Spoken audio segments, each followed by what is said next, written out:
Nós vamos ler o Evangelho nessa noite no livro de Mateus, o Evangelho segundo São Mateus, o capítulo 10.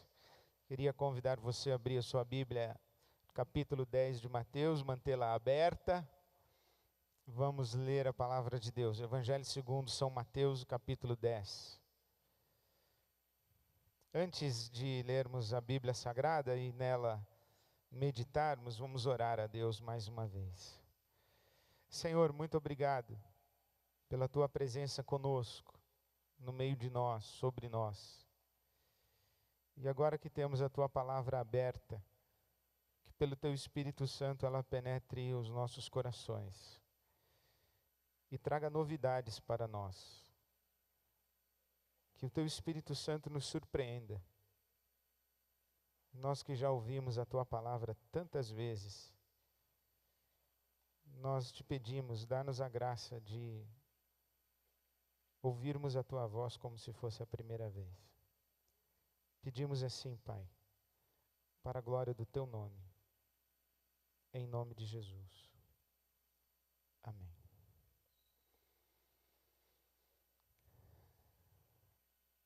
Esse capítulo 10 do Evangelho de Mateus é um capítulo quando Jesus envia os seus 12 discípulos originais, os seus 12 discípulos que vão ser chamados futuramente apóstolos.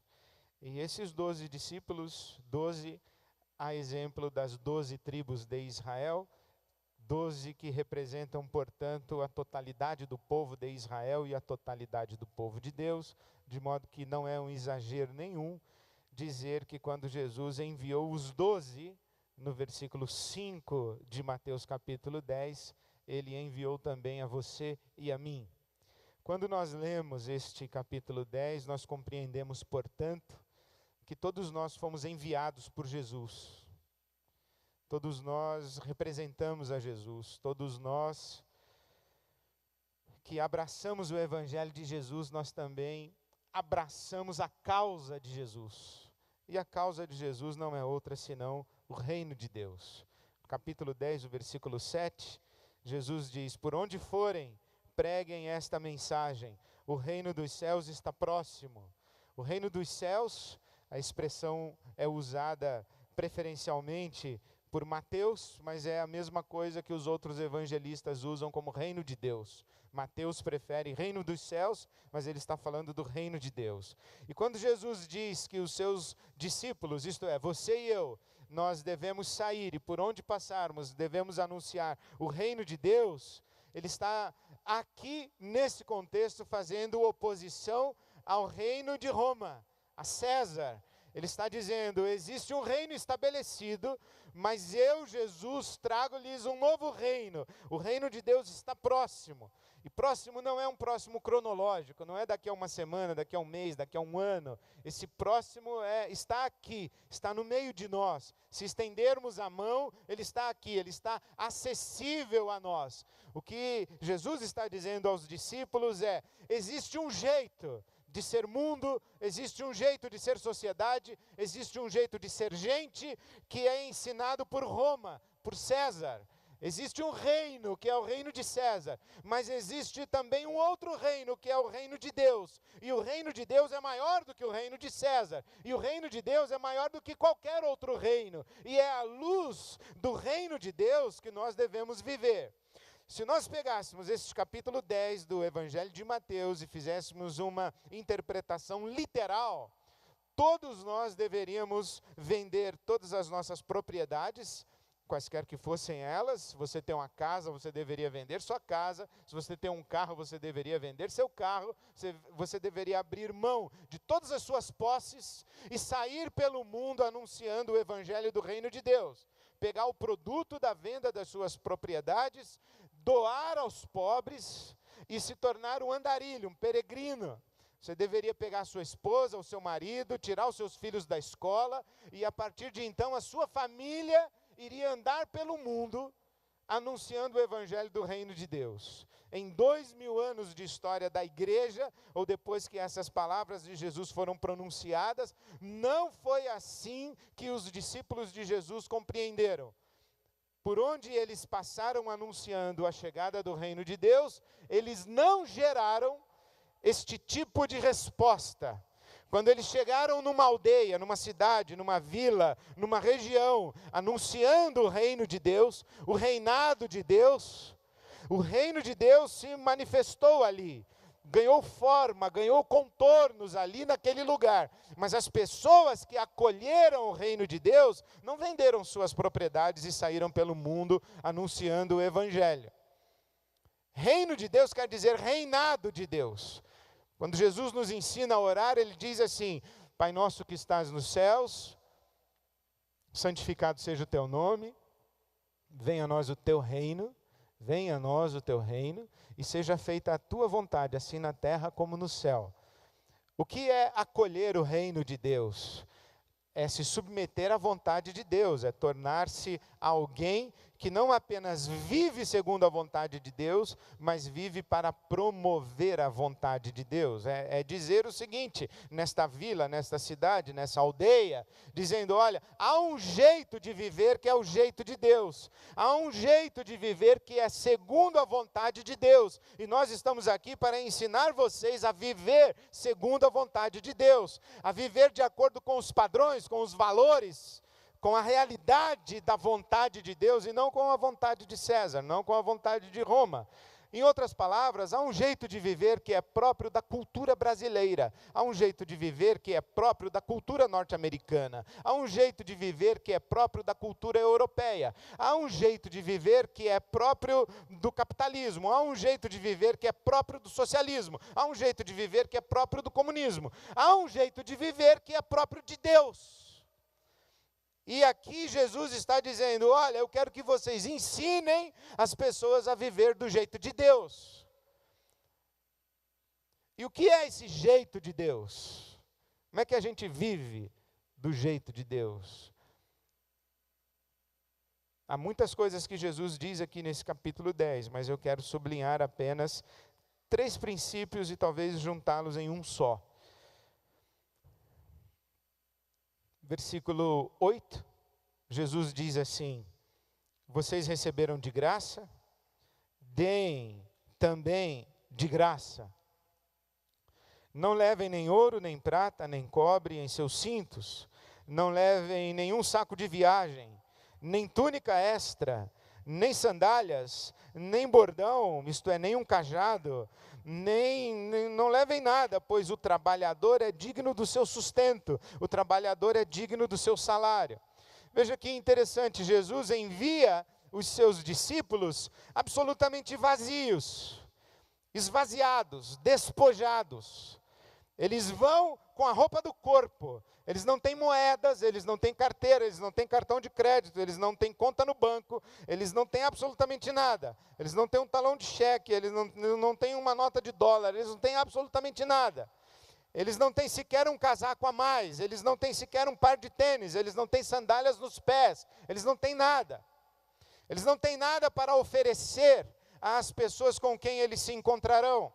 E eles não aparentam ter o que dar. Pelo contrário, na Palestina daquele tempo, andar descalço era como dizer: eu sou um escravo fugitivo. Os escravos andavam descalços.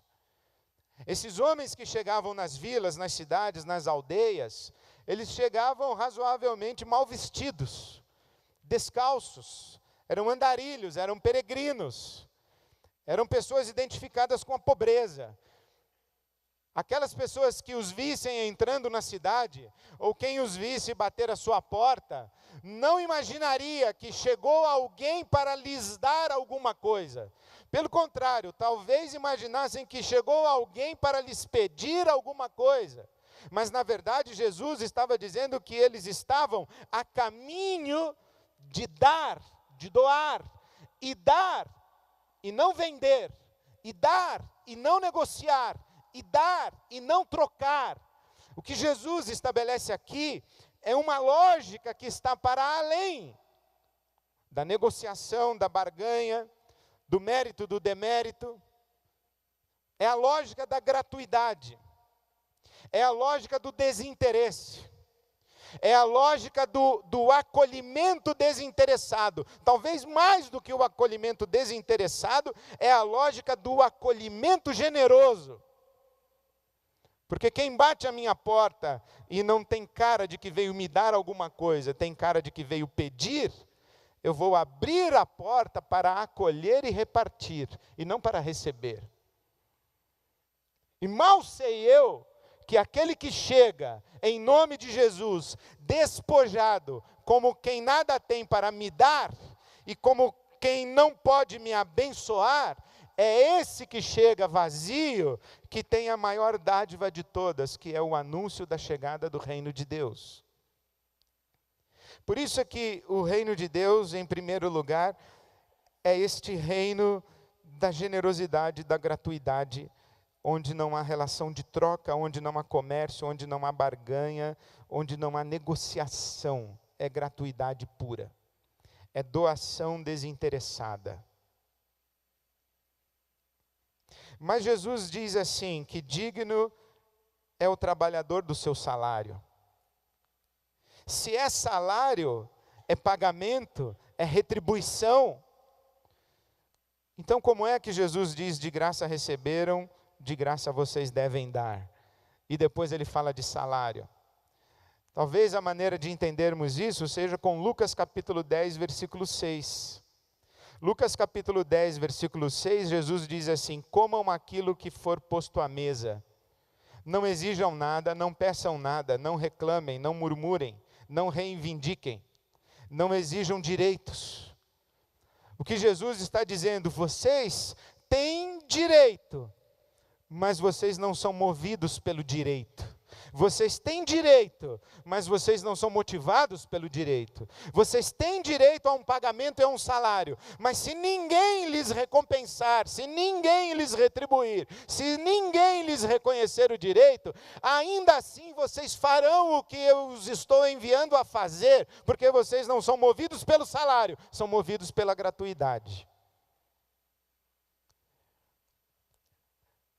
Mas no versículo 11, Jesus diz assim, entrem nas cidades e povoados, e quando entrarem, procurem alguém digno de recebê-los, e fiquem em sua casa até partirem. Jesus, aqui já é uma dica, né?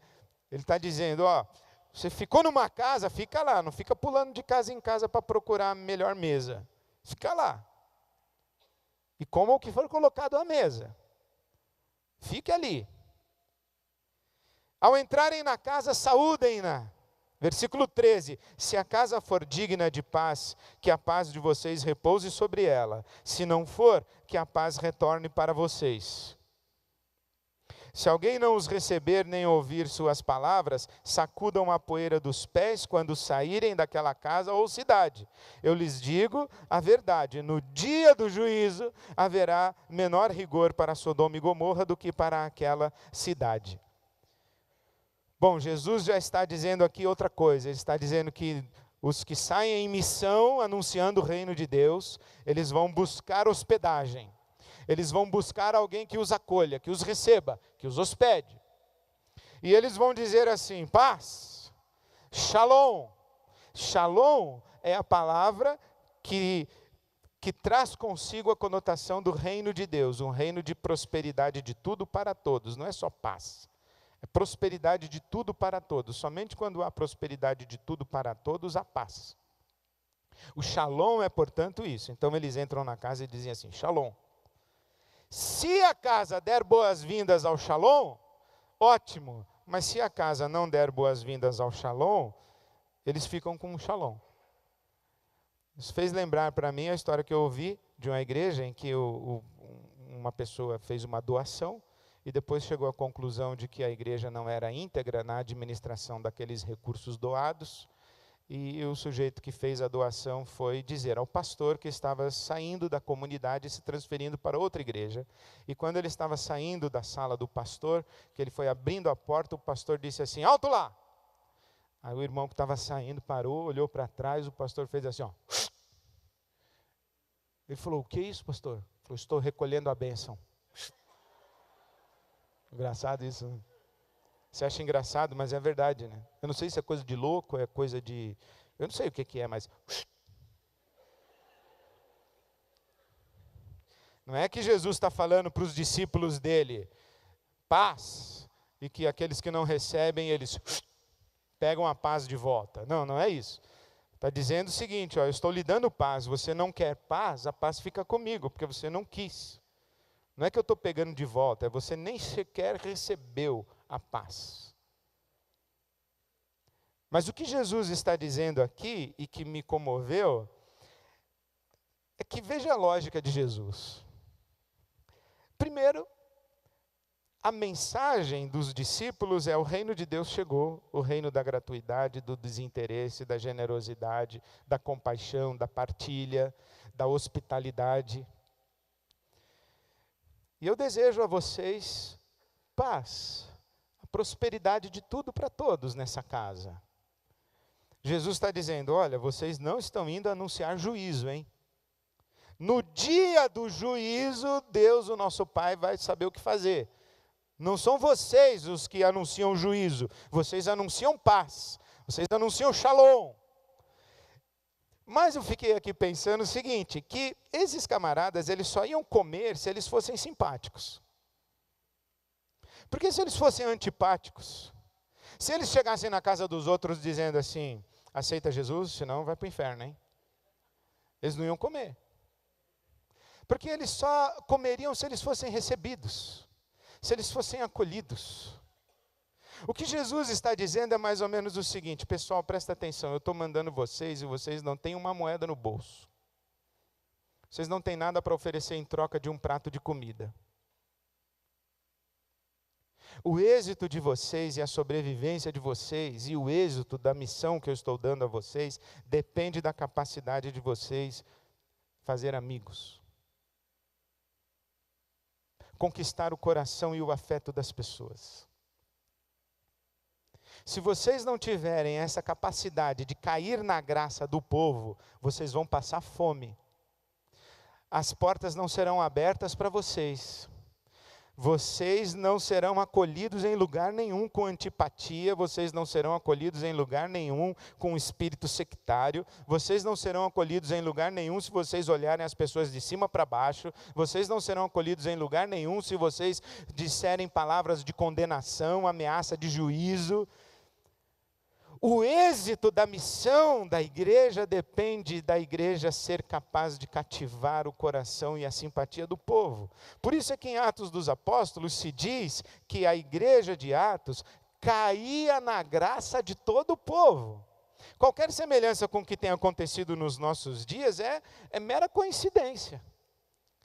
Porque a igreja chamada evangélica no nosso país está nas páginas dos jornais e das revistas semanais. Mas nós não estamos caindo na graça do povo. Provavelmente porque a nossa mensagem não é uma mensagem de reconciliação, de oferta de perdão, de inclusão, de aceitação, de generosidade. Nós não anunciamos shalom, nós anunciamos juízo.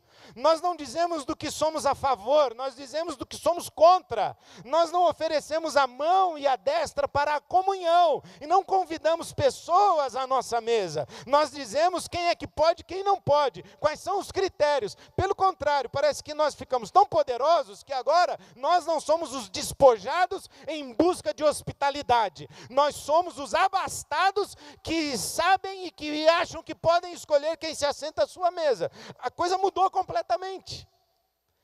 Parece que estamos vivendo no espírito do reino de César e não mais no espírito do reino de Deus. Então Jesus está dizendo, olha, vocês não são embaixadores de César, vocês são meus embaixadores, vocês levam a minha mensagem, e vocês levam a minha mensagem de braços abertos, com o coração aberto e dilatado, para receber todo mundo. Porque assim vocês serão recebidos. Agora, Jesus não é ingênuo, Jesus não é tolo, Jesus não é desinformado, Jesus não é ignorante. Jesus sabe que esta ida da igreja ao mundo com o anúncio do reino de Deus e do shalom implica também uma resposta do mundo que é hostil a ela, a igreja, e ao próprio reino que ela anuncia. Por isso é que Jesus diz aí no versículo 16: eis que os estou enviando como ovelhas entre lobos.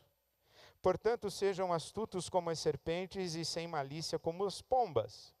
Sejam prudentes como as serpentes e simples como as pombas. Jesus diz assim: eu sei que as forças organizadas do mundo e das trevas se levantarão contra o anúncio do meu reino. E se levantarão também contra vocês. Que forças organizadas? Pelo menos 3 Jesus identifica aqui. A primeira, a força da religião. O evangelho é libertador, o evangelho desmonta estruturas de manipulação religiosa. O evangelho emancipa consciências, não escraviza consciências. O evangelho liberta. Então, quando o evangelho é pregado, as forças da religião respondem com hostilidade. Versículo 17: tenham cuidado, pois os homens os entregarão aos tribunais e os açoitarão nas sinagogas deles. Nas sinagogas deles. É a força da religião. Segundo, a força política. O poder do Estado.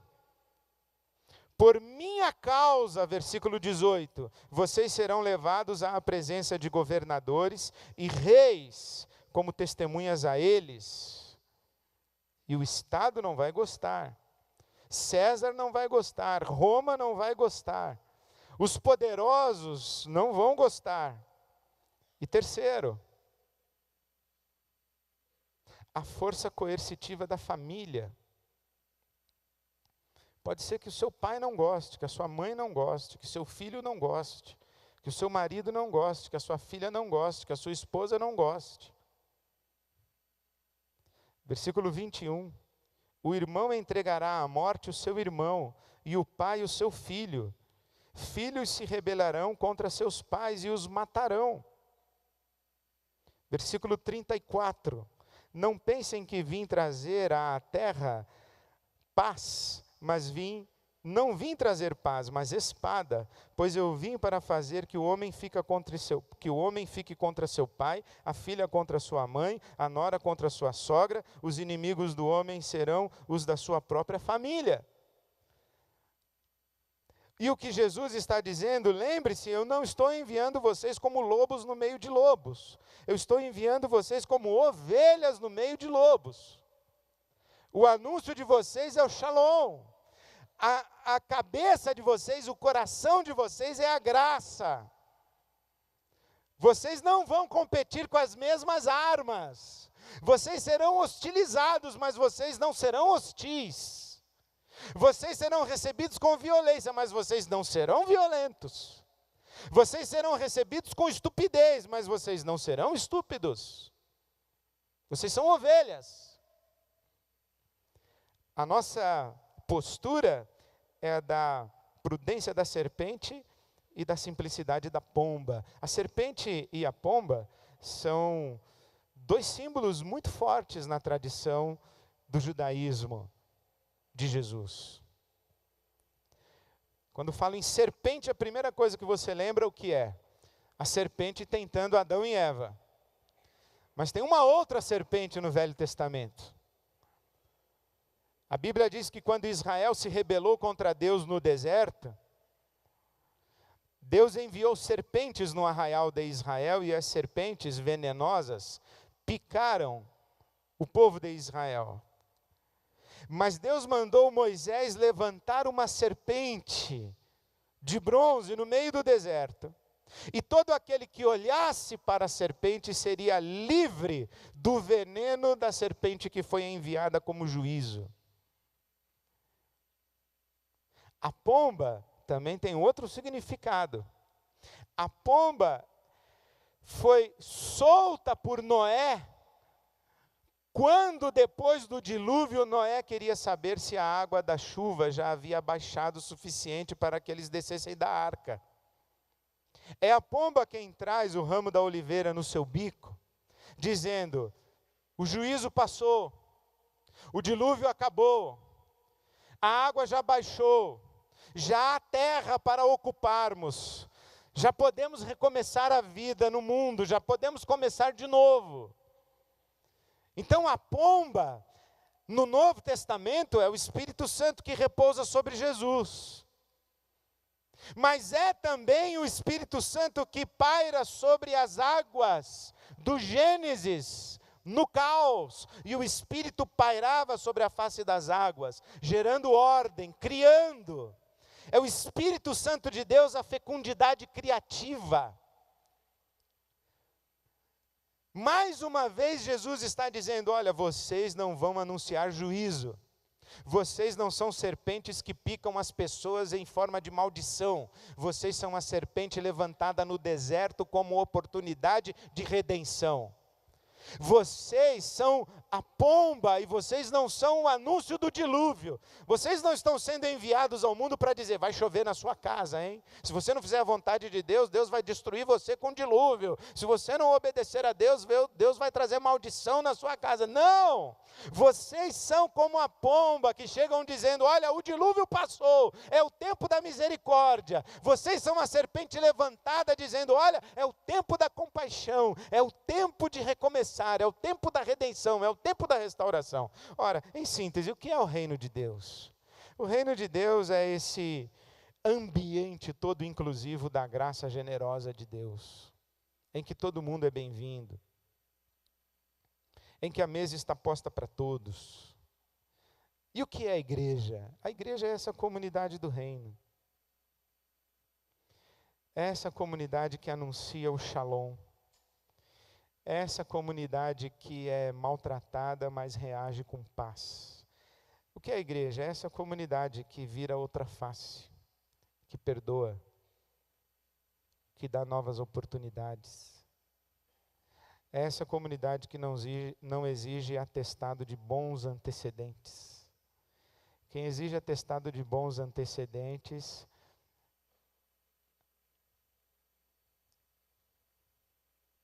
é a seita dos fariseus. Na igreja, na verdade, deveria ser exigido o atestado de maus antecedentes. O sujeito quer fazer parte da igreja e fala assim, me dá esse atestado de maus antecedentes. Aqui só tem gente ruim. Gente perdoada, gente em busca de nova oportunidade para a vida, gente que já descobriu que não merece nada e que se não for a gratuidade de Deus vai passar fome. A igreja não é uma comunidade de quem chega e a gente pergunta, o que é que você tem para dar? A igreja é a comunidade que diz assim, olha, você é bem-vindo à nossa mesa, o que é que você precisa? O que é a igreja? A igreja é essa comunidade que compreendeu a graça. E a igreja é essa comunidade que anuncia, não o juízo, anuncia o shalom. E anuncia com um sorriso no rosto.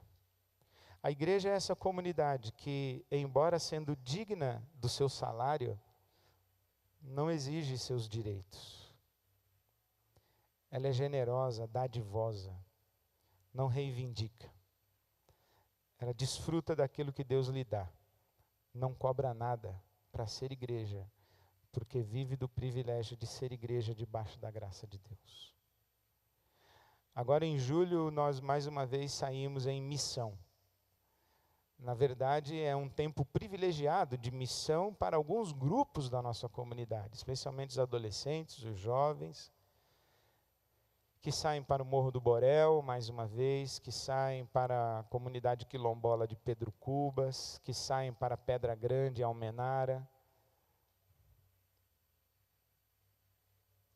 Igreja que vai para Iporanga. Nós saímos em missão. O que é que nós vamos fazer lá? Nós vamos chegar lá, dizer, estamos aqui para dizer que o reino de Deus chegou a vocês. E o que é o reino de Deus chegar a vocês? Nós estamos aqui para dizer e trazer uma mensagem de paz, de reconciliação. Participar com vocês nas suas dores, nos identificar com vocês nas suas lutas, dizer que Deus não se esqueceu de vocês, nós estamos aqui, Deus não se esqueceu de nós, e nós temos esse sagrado privilégio de dizer que Deus não se esqueceu de vocês também, nós estamos aqui. Nós vamos chegar lá com um sorriso no rosto, com esse privilégio de dizer, trazemos a mensagem do reino de Deus, somos embaixadores de Jesus. E vamos participar com eles, o que eles puserem à nossa mesa nós vamos desfrutar. E se eles não tiverem, nós vamos passar necessidades com eles. Nós vamos repartir com eles aquilo que nós temos, e se é pouco, se é muito, é muito. Mas nós vamos sair em missão.